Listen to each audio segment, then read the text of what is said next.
If there's one truth, it's that Germans build exceptional cars. And if you want to compete with them at the Hockenheimring or Nordschleife, it would be wise for it to be constructed by the engineers at AMG or BMW's motorsport division. But where's the fun in that?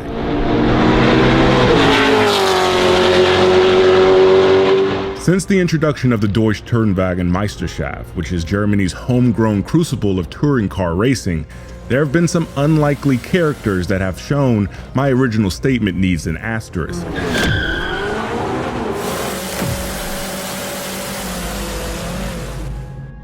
But there was one car built by a German that absolutely shouldn't have been there. A ghost that if you were gawking at the 190E Evo 2s and E30 M3s, you'd probably miss it. But you definitely could hear it.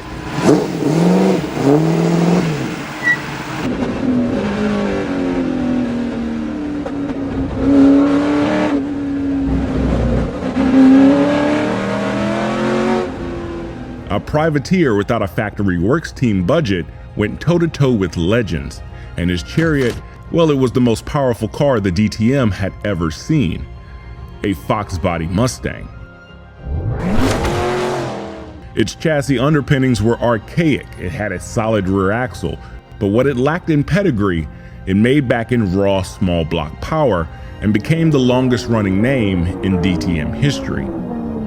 Welcome back to a long overdue episode of Forgotten Legends.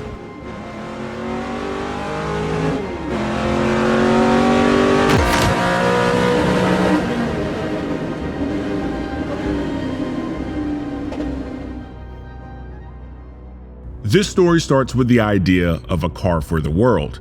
The concept is simple: one chassis that with minimal changes can be used to suffice the needs of different automotive markets around the world and also different models within the brand.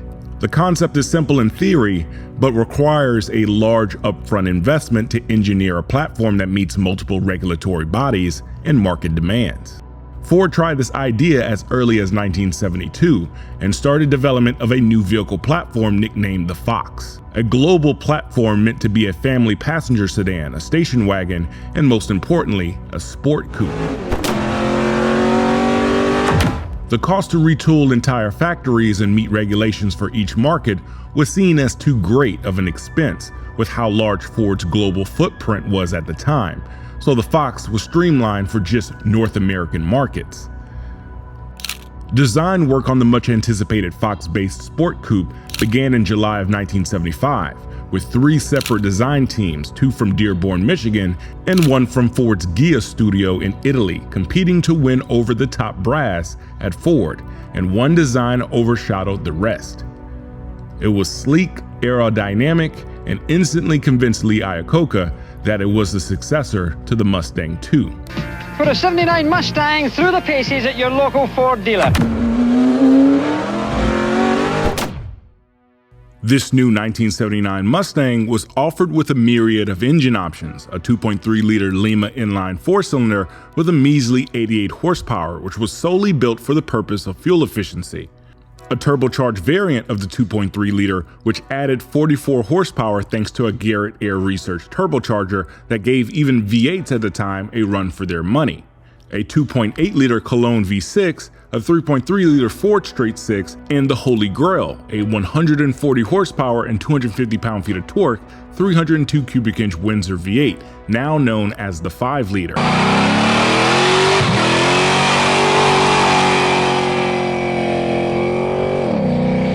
The 5-liter was the same general architecture that Ford had used in many racing applications like the Boss 302, the same over-square 4-inch bore and 3-inch stroke primed for high RPM power, the same 10-cylinder head bolt pattern, and common 8.2-inch deck height. Everything else was not much like a Boss 302. Small intake port, small valves, and a 2-barrel carburetor made the Fox's 5-liter a pretty underwhelming power plant, especially when the same year Camaro's 350 cubic inch small blocks were producing 30 more horsepower. What the Fox lacked in power, it made back and some with a relatively light curb weight and a 4-length rear suspension, begging to put power down to the rear wheels. It was an instant hit to the public, and not shortly after, the Fox was homologated to compete in FIA Group A sanctioned racing events. Giving it everything, the hero of the Ford fans at the top of Mount Panorama. See, Group A regulations were new for 1982 and required at least 5,000 real-going examples to be produced in 12 months to qualify. The relatively large by European standards 5-liter 302 Windsor made the Fox a heavier platform to race, giving it an instant disadvantage amongst the other European platforms like the Volvo 240 and BMW 635 CSI. Nonetheless, the Fox would show promise at the inaugural season of the 1984 German Production Car Championship. While the Mustang wasn't sold in Europe at the time, Ringshausen was able to get his hands on a Fox thanks to the connection with Ford and gave it a full race treatment. Its engine was built by the legendary Jack Roush as a stock displacement 302 with closed chamber Boss heads for high compression, single plane intake, 4-barrel carburetor, and 320 horsepower revving all the way to 7,000 RPM. Manfred Trent piloted the Fox and ended up winning 3 heats and 1 race meeting to finish 6th overall in the championship, which was very respectable for a car not even sold in Europe at the time. The European Touring Car Championship races. I tell you what though, Johnson's been able to extract more out of this in the last 6 or 8 weeks than at any time since he started racing it. In Australia, the Fox had a more successful tenure, thanks to Dick Johnson.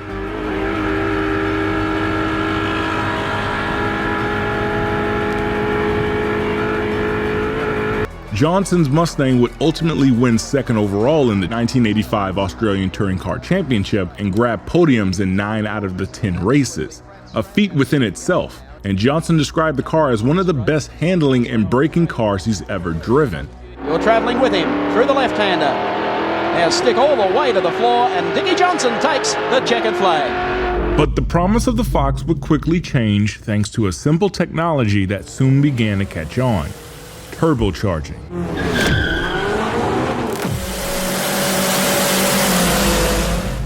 Change isn't always a bad thing though. I never thought I would go from making videos of wrenching on my cars in my spare time to having this channel become my full-time job, and with that comes the pressure to not screw this all up. With such a big change, I don't want to lose the essence of what made this channel so popular in the first place, and what helps me navigate those pressures is therapy. A therapist will listen with care, guide you with thoughtful questions, and help you explore new ways of seeing your experience, and today's sponsor, BetterHelp, is on a mission to make beginning therapy more accessible and straightforward for everyone. Just fill out a questionnaire and match with a therapist in as little as a couple of days. And with over 7,000 reviews and a 4.3 rating on Trustpilot, BetterHelp is a platform you can trust. Just click the link in the description or go to betterhelp.com/337speed and get 10% off your first month of therapy. And remember, change can be scary at times, but with therapy, you don't have to go through it alone. There was a new king in town, and it was called forced induction. The Volvo 240 Turbo, nicknamed the Flying Brick, proved that larger displacement naturally aspirated touring cars would soon come to an end, as it was able to defeat the massive German competition and claim the 1985 German Production Car Championship title.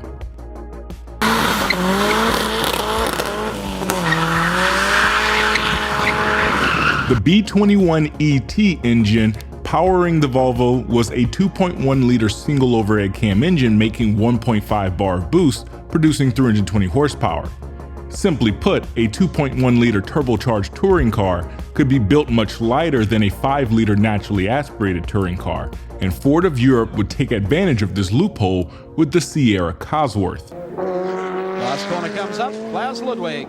The Texaco Sierra takes the checkered flag. The Sierra Cosworth was more ideal for road racing than the Fox. It could be made lighter, had independent rear suspension versus the Fox's solid rear axle, and most important of all, it had the backing of Ford, since racing wins could be marketed into sales, since the Sierra was actually sold in Europe and Australia, unlike the Fox.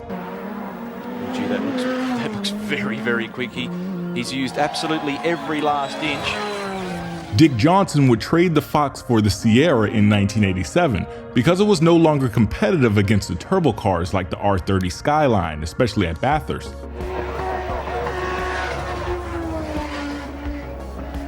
had to just get off a little bit then to rescue the car, bring it back in. It's possible, it's spectacular, but possible that it isn't quite as quick, actually. No. While the Fox did have a turbocharged variant, the Mustang SVO, which used a 2.3-liter Lima single overhead cam inline 4 turbo engine, capable of 600 horsepower, which was shown in the IMSA Mustang GTP, it was never homologated for Group A touring car racing, and the 5-liter 302 was the only homologated engine. By 1988, the Fox was becoming an outdated, non-winning paperweight against the European competition. That was until a German entrepreneur would give the Fox its final hurrah in Group A racing.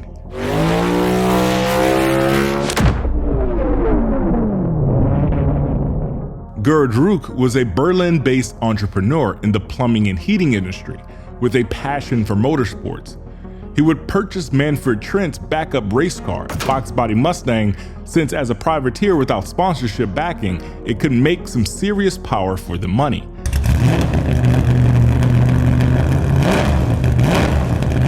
BMW supported teams like Zaxby, Schnitzer, Linder, Bigazzi would spend upwards of 80,000 Deutschmarks for the 2.3-liter S14 engine, making 330 horsepower in the Group A spec BMW E30 M3. Ruch was able to get 5-liter Windsor engines, making 522 horsepower from the US for the equivalent of $15,000, which was a bargain. While teams ran 60,000 Deutschmark ECUs to control the engine, Ruch spent 1,200 Deutschmarks on a 4-barrel carburetor.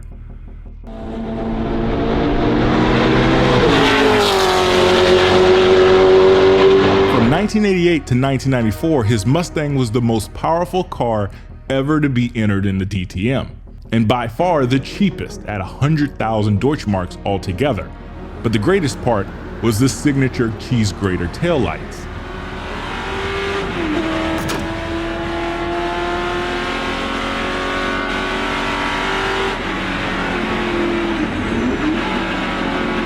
It was a David versus Goliath story, the privateer with a car engineered in the mid-70s going against Germany's latest and greatest machines, but reality would soon settle in. While very powerful on the straights, it couldn't match Germany's finest in the corners. But luck would turn around by 1992, a 10th place finish in the points at the Hockenheim Ring, and a year later, a 10th place finish at the Norris Ring.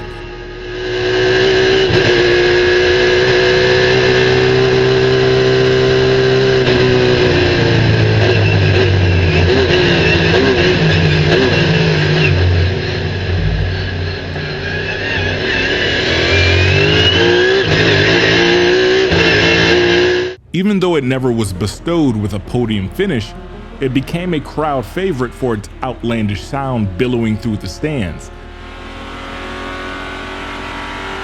The signature flames on deceleration, and most importantly, since it was piloted by a hobbyist, not a career racing driver. Similar to Dick Johnson trading his Mustang for a more competitive chassis, Gerd Ruch did the same in 1995, trading his Mustang for a DTM spec C-Class Mercedes, a less theatrical but better all-around race car, but not without disappointment from the fans. From its inaugural season in 1984 till 1994, the Fox body was entered in DTM, making it the longest running model to compete in the history of the championship, longer than the E30 M3 and 190E Mercedes. The Fox body's production lasted from 1979 all the way through 1993, 14 years of subtle changes, special editions, power upgrades, and cheesy commercials. And while it wasn't as successful as many would have hoped in the crucible of touring car racing, it displayed that the Mustang was a jack of all trades, something every Mustang before and after has shown so well.